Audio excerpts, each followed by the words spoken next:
I am Candice Buchanan, and this is part one of my chat with the group managing director of Dream Entertainment, producers of Exodus Carnival and Dream Weekend in Jamaica and beyond, Mr. Scott Dunn. All right, what's up, everybody? So, as you guys know, I went to Carnival in Jamaica. Unless you was, under a rock and you didn't know.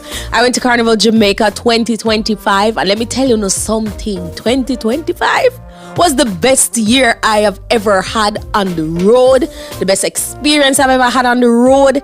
It was amazing. I'm going to tell you guys more about that in the show. I mean, I tell you about it earlier, but I'm telling you more about it in a little bit. But right now, with me on air for you guys, I have the gentleman who is a part of the entire experience, started it all, Scott Dunn. I know Scott Dunn. Scott, I know you recently changed your title, so I can't call you the head of Exodus anymore. I know that title belongs to someone else. But could you tell the people your current title and your involvement over the years with Exodus Carnival? Just introduce yourself for me. Hi, so I'm Scott Dunn. I'm the group managing director of Dream Entertainment.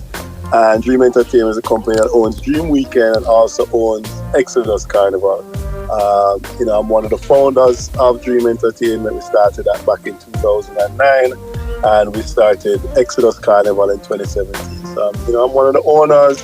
I'm a director of Exodus Carnival Company, and I'm the group managing director of the company that ultimately the CEO of Exodus reports to. So, still very, very involved. Not as day-to-day. My role is more strategic, and I'm also the person who handles, our sponsors and some of our key relations. So yes, that's in a nutshell. well, Scott, in a nutshell, let me tell you something. This is by far, and I've been coming to Exodus we've been friends for a long time, and I've from Dream Weekend just start from osmosis days. But but what I can say is you guys have built something phenomenal with Exodus Carnival in terms of the experience on the road, in terms of the entire experience from a land in Jamaica all the way till when I was leaving. Exodus did not disappoint. Exodus put me through an experience that gave me Jamaica without giving me too much, but left no crumbs for the experience and the luxury of it all. And I have to say, the execution was fantastic. The Candice Soca team was there, 15 strong, ended up being 16 because Steve joined us a little later on. So our new big time soca and carnival lover, Steve. That's right. And for those of you who don't know, that's my other half. Steve, let me tell you something. Steve burn out Carnival from I know Steve till now. Steve burn out Carnival. And Scott, within 20 minutes of being on the road, that was it. There's nothing like it. I say you really don't have to be a soca lover to be a carnival lover. There's just this euphoria about being a part of Carnival and being on the road that anybody who loves a good time is going to love being in Carnival. And, Exodus Carnival is as good as it gets. I think we've built a product. We've been very deliberate about it, very intentional. And we started in 2017. We lost a couple of years to COVID. Yes. I think we've built back strong. And it's great to hear. I mean, obviously, you're a huge Carnival lover. You've been a part of Carnival in Jamaica forever. So to hear you say, what a great experience is really, fulfilling to me. And I'll share with my team the sentiments. Oh yeah, definitely. And I brought a lot of people from here, from overseas, to South Florida people. I had people from Texas. I had people from New York. All those island people listeners all over the place. That's right. All my island people listeners, they joined us. There were people who flew and met us there, and we all had a wonderful time. I had all my nieces with me on the road as well, and their friends. So it was we had people from 55 to 21 on the road. And everybody. Let's build that team up to 50 people for 2026. You know what? We should definitely do that. I want to post Carnival though. What are your thoughts on your execution this year? Did you guys achieve the things that you wanted to this year? Yes, certainly. I mean, we really were about trying to just refine the experience. And I use the word intentional already, but we're very intentional with some of the things that we did. If you see even something as simple as the goodie bag was like really curated to stuff that people, carnival lovers would love. Things that are very represented the brand well, and I said people. I mean, TikTok went wild with people, Oh, yeah. Unboxing and going into their goodie bags.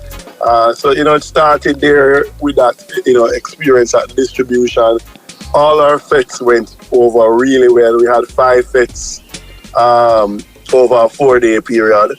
And all went well. I mean, we had Fet Gala, Tailgate, Lost in Paradise, Bacchanal, Juve, and Remedy. All the fets went really well, huge crowds, amazing vibes, beautiful people. And then the road march was, it was a great day. Yes. Weather was good. It started off a bit hot. We got a little rain and it kind of cooled the place down, became a little overcast. Perfect. Lunch went well over at, the iconic Devon House. Really can't complain. We had, great numbers. Good security, strong security. Yeah. I did notice that. The bar kept the drinks flowing. And guys, this was my first time, Scott, drinking rum on the road. That's my only little writ against to do, because you guys didn't have the vodka I want. But that's just me being selfish. But I know you have sponsors and you have to adhere to your sponsors and what they provide. So, but the liquor was flowing, man. Of your vodka choice next year. Yes, man. Yeah, man. Get my vodka. Get my Absolute or my Grey Goose. I'm a top shelf girl, Yes. I understand. But guys, don't get me wrong. Top shelf was there. There was a lot of rum for everybody. The different liquor was flowing. I had the Envy package, and the lunch was fantastic. We went to different locations for lunch. Definitely the libations was pouring. I never had a problem with the bar. Lost in Paradise, we poured Hennessy at Lost in Paradise. What? Inclusive. Okay, so I didn't go to Lost in Paradise because by the time you guys announced that, I had already had my tickets for somewhere else. So not gonna happen next year. Next year, I'm definitely. That's a must do. I mean, Lost in Paradise is an event from Barbados. It's like the biggest event during crop over now. It's like our partners on that are Rory Fenty, who's Rihanna's brother, and the big DJ and producer Just J. So they brought that experience to Jamaica for the first time along with Exodus. And we expect that event to grow, to be huge numbers. Oh, yeah. Oh, yeah, definitely. Because I did see some of the videos and it looked like people had just a wonderful time. Yeah, man. It was an amazing time. And it was just a really cool, fun vibe, Yes. The event felt very light, It felt like, So no tension, no stress, It was just nice, fun. It was at the Jamaica Pegasus. It's a beautiful venue. Great event. Nice, man. Nice. So you guys, for those people who, play mass elsewhere, never played mass in Jamaica, what would you say is different about the Jamaican experience for Carnival than for Carnival Week than anywhere else in the world? You know what? I think it's a very authentic Jamaican experience. I think the issue that, Carnival in Jamaica may have been having prior to Exodus, and I think some other carnivals have, is everybody's trying to replicate Trinidad and be like Trinidad, but you're never going to be the same as Trinidad. Trinidad is the Mecca.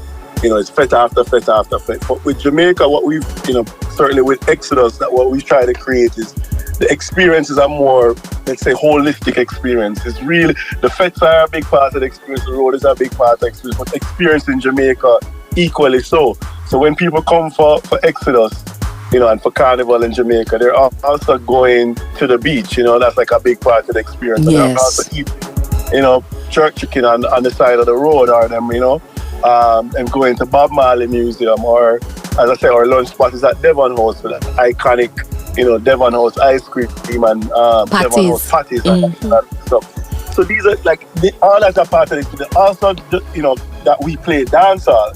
So we have a good ratio of dancehall to soca. Again, this year we had trucks that were soca only trucks for the real soca purists, but we had trucks that were soca and dancehall, trucks that had different mixes. So we advertised that ahead of time, so people knew, hey, if I want soca only, let me get behind truck 3. If I want a mix of soca and dancehall, I get behind truck 6. And you also knew what DJs would be on the truck, what artists would be performing on the truck. So it was all that played in really well. It really did. I just was all over the place just trying to get the experience as best as I could. That was part 1 of my chat with Scott Dunn, Group Managing Director of Dream Entertainment, producers of Exodus Carnival 2025 and Dream Weekend, right here on your Island Fix, Island Fever Plus. Part 2 is coming up in just a bit.